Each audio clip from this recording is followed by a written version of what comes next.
রাজকীয় আয়োজনে সম্পন্ন হলো লেকচার্স অ্যাসোসিয়েশন অব বেঙ্গল এর বাৎসরিক সম্মেলন। নিউ টাউন কলকাতার রবীন্দ্র তীর্থ অডিটোরিয়ামে রাজকীয় আয়োজন সম্পন্ন হয়ে গেল লেকচার্স অ্যাসোসিয়েশন অব বেঙ্গল এর বাৎসরিক সম্মেলন। এই সম্মেলনের মধ্য দিয়ে সংগঠনটি তাদের তৃতীয় বর্ষে পদার্পণ করলো।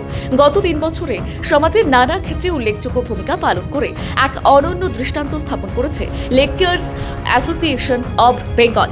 বন্যা পরিস্থিতিতে দুর্গত মানুষের পাশে দাঁড়ানো, রক্তদান শিবিরের আয়োজন, বিভিন্ন মানবিক কর্মকাণ্ড, সংখ্যালঘু সম্প্রদায়ের অধিকার রক্ষায় সোচ্চার ভূমিকা এবং প্রয়োজনে সুপ্রিম কোর্ট পর্যন্ত মামলা দায়ের, এই সমস্ত কার্যকলাপের মধ্য দিয়ে সংগঠনটি নিজেদের সামাজিক দায়বদ্ধতার পরিচয় দিয়েছে।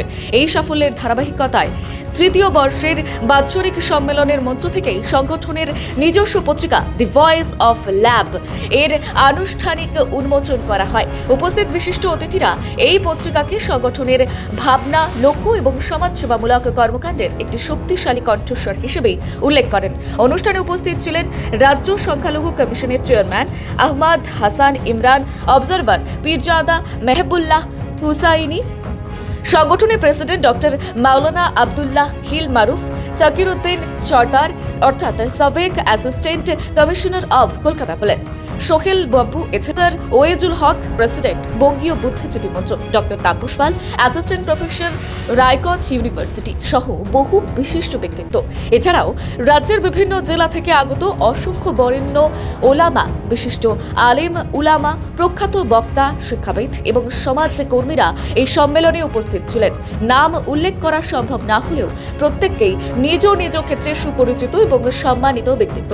তাদের উপস্থিতি এই সম্মেলনের মর্যাদা এবং গুরুত্ব আরও বৃদ্ধি করে। অনুষ্ঠানের মঞ্চ থেকে একাধিক গুণী ব্যক্তিত্বকে বিশেষ সংবর্ধনায় এবং সম্মাননায় ভূষিত করা হয়। সেরা সমাজবিজ্ঞানী হিসেবে শ্রেষ্ঠত্বের সনদপত্র প্রদান করা হয় ডক্টর তাপস পালকে। সংগঠনের পক্ষ থেকে ল্যাব বেস্ট অ্যাওয়ার্ড প্রদান করা হয় সংগঠনের অবজারভার পীরজাদা মেহবুল্লাহ হুসাইনিকে। এছাড়াও পশ্চিমবঙ্গ আল কোরআন ফাউন্ডেশনের পক্ষ থেকে কর্মবীর সম্মাননা প্রদান করা হয় সংগঠনের প্রেসিডেন্ট ডক্টর মাওলানা আব্দুল্লাহ হিল মারুফকে। কোরআনের সর্বোচ্চ সনদপ্রাপ্ত আন্তর্জাতিক কারি আহমদ জাবিদ আলীকে তার কোরআনী অবদানের স্বীকৃতি স্বরূপ বিশেষ সম্মাননায় ভূষিত করা হয়। পাশাপাশি দৈনিক আপনজন পত্রিকার চিফ রিপোর্টার সাংবাদিক এম মেহেদি সানিকে সাংবাদিকতায় বিশেষ অবদানের স্বীকৃতি স্বরূপ বেস্ট জার্নালিস্ট অ্যাওয়ার্ড 2025 প্রদান করা হয়। এই লেকচারার্স অ্যাসোসিয়েশন অফ বেঙ্গলের পক্ষ থেকে আজ অ্যানুয়াল কনফারেন্স অনুষ্ঠিত হয়েছে রাজারহাট বিশ্ব বাংলা গেটের কাছে রবীন্দ্র তীর্থ অডিটোরিয়ামে। আজ সে সমস্ত বিভিন্ন জেলা থেকে আমাদের কাছে এসেছিল লেকচারার্স অ্যাসোসিয়েশন অফ বেঙ্গলের সমস্ত লেকচারাররা, তারা আজকে এসেছিল। আজকে লেকচারার্স অ্যাসোসিয়েশন অফ বেঙ্গলের পক্ষ থেকে অনেকেই যারা এসেছিলেন, যারা সাপোর্টিং মেম্বার হিসেবে, তাদেরকেও আমরা আন্তরিক অভিনন্দন, শুভেচ্ছা, ভালোবাসা জানাই।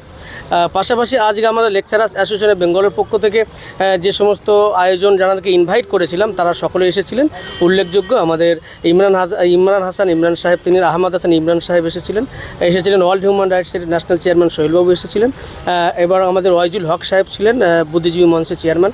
এরকমভাবে সমস্ত আমাদের ইতিপূর্বে দেখেছেন। আর আজকে আমাদের ভিতরে যারা উপস্থিত ছিলেন তারা এসে একটা কথা তারা সাধুবাদ জানিয়েছে যে লেকচারার্স অ্যাসোসিয়েশন অফ বেঙ্গল যেভাবে কাজ করে চলেছে সম্প্রীতির উপরে, শিক্ষার উপরে। তাই আমরা সেই আশাবাদী লেকচারার্স অ্যাসোসিয়েশন অফ বেঙ্গল সেইভাবে আমরা আগামী দিনে এগিয়ে যাব। যেমনভাবে আমরা মানুষের পাশে, মানুষের সাথে সবসময় থেকেছি, আগামী দিনেও আমরা থাকবো। বিশেষ করে আজকের আমাদের লেকচারার্স অ্যাসোসিয়েশন অফ বেঙ্গলের পক্ষ থেকে আজকে এখানে আসার পূর্বে আমরা অসীম সরকারের বিরুদ্ধে আমরা এফআইআর দায়ের করে তারপরে আমরা অ্যানুয়াল কনফারেন্সে এসেছি। গতকাল আমাদের ছিল ব্লাড ডোনেশন ক্যাম্প, আজকে সারাদিন ব্লাড ডোনেশন ক্যাম্প চলছে, সেটা হলো উত্তর 24 পরগনা মসনন্দপুরে। আগামীকাল সেখানে পুলিশ, আর্মি অফিসার, ভিআইপিদের তাদেরকে সংবর্ধনা, মাস্টারদের সংবর্ধনা, পাশাপাশি শীতবস্ত্র বিতরণ আগামীকাল চলবে সারাদিন আমাদের কর্মসূচি। তো একের পর এক আমাদের লেকচারার্স অ্যাসোসিয়েশন অফ বেঙ্গল তার নিজস্ব গতিতে চলছে, সমস্ত মানুষের কাছে, মানুষের কাজে সবসময় রয়েছে। আর শুধু এইটুকু জানাবো, বর্তমানে লেকচারার্স অ্যাসোসিয়েশন অফ বেঙ্গল যেখান থেকে দেখছেন আপনাদেরকে বলবো আপনারা আমাদের সঙ্গে থাকুন।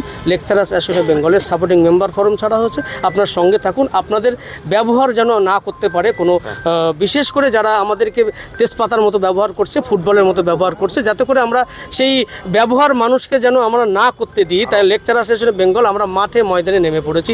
আমরা কোনায় কোনায়, ডোর টু ডোর আমরা এগিয়ে যাচ্ছি। আমরা সমস্ত মানুষের কাছে গিয়ে, মানুষের কাছে, মানুষের পাশে আমরা গিয়ে যেন দাঁড়াতে পারি এবং সাথে সাথে আমরা যেন মানুষের দিক নির্দেশনা, এই লেকচারার্স অ্যাসোসিয়েশন অফ বেঙ্গলের যে সমস্ত অন্যতম অন্যতম লেকচারার আপনারা দেখতে পাচ্ছেন সকলে রয়েছেন। আমাদের প্রিয়জাদা মহিবুল হোসেনী ভাইজান অবজারভারের দায়িত্ব পালন করছেন, প্রিয়জাদা তামিমউদ্দিন সিদ্দিকী অ্যাডভাইজারের দায়িত্বে রয়েছেন, প্রিয়জাদা সাদান সিদ্দিকী সাহেব অ্যাডভাইজার দায়িত্ব রয়েছেন, আমাদের মুফতি আব্দুল কাইম নাদভী সাহেব রয়েছেন, আমাদের ডক্টর আব্দুল জাবিদ সাহেব রয়েছেন, এরকম এক এক করে আমাদের সম্পাদক সাদ্দাম সাহেব রয়েছেন, ভাইস প্রেসিডেন্ট জামালউদ্দিন মির ইব্রাহিম সাহেব রয়েছেন। তো আমাদের প্রত্যেকে প্রিয়জাদা এনায়েতুল্লাহ হোসাইনী ভাইজান, প্রিয়জাদা মাহফুজুল হোসেনী ভাইজান, মানে প্রত্যেকেই আপনারা দেখেছেন ইতিপূর্বে লেকচারার্স অ্যাসোসিয়েশন অফ বেঙ্গল। তাই আপনাদের সকলের কাছে আমি কামনা করব আপনারা সঙ্গে থাকুন, পাশে থাকুন। লেকচারার্স অ্যাসোসিয়েশন অফ বেঙ্গল সর্বক্ষণ সর্বসময় মানুষের কাছে, মানুষের পাশে। অ্যাবের সঙ্গে আমি ওতপ্রোতভাবে প্রথম থেকে জড়িয়ে আছি, ছিলাম, থাকবো। আমাদের মেহবুল্লাহ হোসেনী সাহেব, মারুফ ইসা জাভেদ ভাই, এনারা যৌথ প্রচেষ্টায় খুব সুন্দরভাবে, যে এই অ্যাসোসিয়েশন ভীষণ প্রয়োজন ছিল, লেকচার অ্যাসোসিয়েশন অফ বেঙ্গল নিশ্চিতভাবে খুব আগে প্রয়োজন ছিল। এনারা বিভিন্ন রকমভাবে, শুধু যেমন আমাদের ইসলামিক ধর্মপ্রচার তো করছেন, প্লাস সামাজিক বিভিন্ন এনারা কাজ করছেন। গ্র্যান্ড সাকসেসফুল কলকাতার রাজধানীর বুকে রবীন্দ্র তীর্থ অডিটোরিয়াম হলে আজকে গ্র্যান্ড সাকসেসফুল হয়েছে। লেকচারার্স অ্যাসোসিয়েশন অফ বেঙ্গল আজকে বাংলার ঘরে ঘরে পৌঁছে গেছে, বহুমুখী কর্মসূচি নিয়ে এগিয়ে চলেছে। আমি দীর্ঘদিন ধরে আমার মনের মধ্যে একটা সুপ্ত স্বপ্ন ছিল যে ঐক্যতার একটা মঞ্চ হওয়া দরকার। আমরা বারবার শুনে এসেছি, বিশেষ করে ভারতবর্ষ একটা সম্প্রীতির দেশ, সর্বধর্ম সমস্ত ধর্মের মানুষকে নিয়ে আমরা ইতিপূর্বে বহু আন্দোলন, বিশেষ করে স্বাধীনতা সংগ্রামে আমাদের সফলতার মূল মন্ত্রই ছিল ঐক্যতা। কিন্তু দেখতে পাচ্ছি যে 1925 সালে 5 জন ব্যক্তিত্ব যারা ভারতবর্ষকে ডিবেট করার এবং মানুষের মধ্যে ভেদাভেদ করার স্বপ্ন দেখে আজকে তারা 100 বছর পূর্তি করে ভারতবর্ষকে একদম সেই জায়গায় দাঁড় করিয়ে দিয়েছে। কিন্তু আমরা বিশেষ করে ওলামা সম্প্রদায়, আমাদের হাতে প্রতি রাতে ভারতবর্ষের শত শত মানুষ যাদের কাছে আমরা মেসেজ দিতে পারি যে আমরা ঐক্যতার বাঁধনে এক জায়গায় এসে একই বার্তা দিতে পারি যে ভারতবর্ষ কোনো ব্যক্তিকেন্দ্রিক নয়। যেমন একটা ফুলের বাগানে রজনীগন্ধা শুধু দেখতে ভালো লাগে না, সেখানে যদি গ্যাদা থাকে, গোলাপ থাকে, রজনী থাকে, দেখতে আমার সুন্দর লাগে। ঠিক ভারতবর্ষ আমাদের পূর্বের বড় বড়, বিশেষ করে কবি ইকবাল বলে গেছেন, সারে জাহাঁ সে আচ্ছা হিন্দুস্তান হামারা। তো এই হিন্দুস্তান হামারা যদি আমরা এখনও রাখতে চাই তাহলে সম্প্রীতির ভারত দরকার। আর ওই জন্যই সম্প্রীতির মঞ্চ তৈরি হয়েছে। আমি এটা জানতে পেরেই দীর্ঘদিন ধরে আসবো, তবে আমার একটা ছোট্ট প্রতিষ্ঠান আমি 2014 সালে শুরু করেছিলাম সংগ্রামপুর নদীর তীরে, মাত্র 6 জন বাচ্চা নিই। আজকে সেখানে 450 স্টুডেন্ট এবং 25 জন আমার শিক্ষক মণ্ডলী। আমি সেই মাদ্রাসার প্রেসিডেন্ট বা পরিচালক, হেড টিচার, এবং সেই সাথে টোটাল মাদ্রাসার একটা বিরাট হেডেক থাকে। ওই জন্য এতদিন আসার ইচ্ছা থাকলেও আমি আসতে পারিনি। তবে যখনই আমি দেখেছি ঐক্যতার মঞ্চে আমাদের প্রত্যেকের আগিয়ে আসা দরকার, আমি একদম বিলম্ব না করে, বিশেষ করে আমাদের প্রেসিডেন্ট সাহেব ডক্টর আবদুল্লাহ মারুফ সাহেব, আমাদের বন্ধুবর হজরত মৌলানা সাদ্দাম হোসেন সাহেব, দীর্ঘদিনের আমাদের চেনা পরিচিত, আমি তাদেরকে বললাম এবং তারা আমাকে সাদরে তাদের মনের স্বপ্ন ছিল যে আপনি এতদিন কেন আসেননি, আপনার আসা উচিত ছিল। আমাকে সাদরে গ্রহণ করার জন্য আমি অন্তর থেকে কৃতজ্ঞতা স্বীকার করছি, সাধুবাদ, ধন্যবাদ জানাচ্ছি। এবং বিশেষ করে আজকে ল্যাব এগিয়ে যাবে, এটা একদম দৃঢ় সংকল্প। আর আমার যেটা মনের স্বপ্ন আমি দেখছি সেটা হলো এই অ্যাসোসিয়েশন যে আমাদের তৈরি হয়েছে, এটা শুধুমাত্র পশ্চিমবঙ্গের মধ্যে থাকবে না, এটা লেকচারার্স অ্যাসোসিয়েশন অফ বেঙ্গলটা অফ ইন্ডিয়া খুব অচিরেই হতে যাচ্ছে। এই কামনা, এই বাসনা আজকের দিনে রেখে আমি করছি। লেকচারার্স অ্যাসোসিয়েশন অফ বেঙ্গল এই 3 বছর প্রতিষ্ঠিত হয়েছে। এই 3 বছরে আপনারা বিভিন্ন সোশ্যাল মিডিয়াতে বা আপনারাও জানেন যে সর্বদাই গরিব, অসহায়, এতিম, দুস্থ, কখনো ব্লাড ক্যাম্প, কখনো বস্ত্র বিতরণ, কখনো কম্বল বিতরণ মানুষের দ্বারে দ্বারে এবং সম্প্রীতির বার্তা ছড়িয়েছে, যেটা বর্তমানে পশ্চিমবঙ্গে নয় ভারতবর্ষের জন্য প্রয়োজন। আর আমি শুধু ভারতবর্ষ বলবো না, সারা পৃথিবীর জন্য প্রয়োজন। কারণ আমরা প্রতিটা দেশে মনে করি যে আমি ভালো, কিন্তু আমি ভালো না, আমরা বাইরে দেখি না। সেই জন্য আজকের এই লেকচারার্স অ্যাসোসিয়েশন অফ বেঙ্গল সর্বপ্রথম বার্তা দেবে সম্প্রীতির। জাতি, ধর্ম, বর্ণ নির্বিশেষে আমাদের সকলকে ঐক্যের সঙ্গে থাকতে হবে। এবং আমরা জানি নানা ভাষা, নানা মত, নানা পরিধান, বিবিধের মাঝে দেখো মিলন মহান। আর এটা আমাদের ভারত সর্বশ্রেষ্ঠ।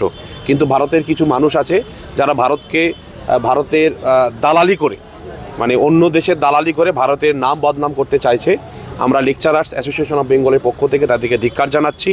এবং সর্বোপরি এটা বলতে চাই যে লেকচারার্স অ্যাসোসিয়েশন অফ বেঙ্গলের যদি পশ্চিমবঙ্গ নয় ভারতের জন্য দান দিতে হয়, দরকার হয়, সম্প্রীতির জন্য জীবন দিতে হয়, তো সর্বপ্রথম লেকচারার্স অ্যাসোসিয়েশন অফ বেঙ্গলের যে সমস্ত ওলামা হজরতরা রয়েছেন, লেকচারার্স রয়েছেন, সর্বপ্রথম তারা জীবনটা আমি মনে করি সবাই তাদের আগিয়ে দেবে, যে সম্প্রীতির জন্য আমরা ভারতবাসী হিসাবে সর্বপ্রথম জীবনটা আমরা দেবো ইনশাআল্লাহ।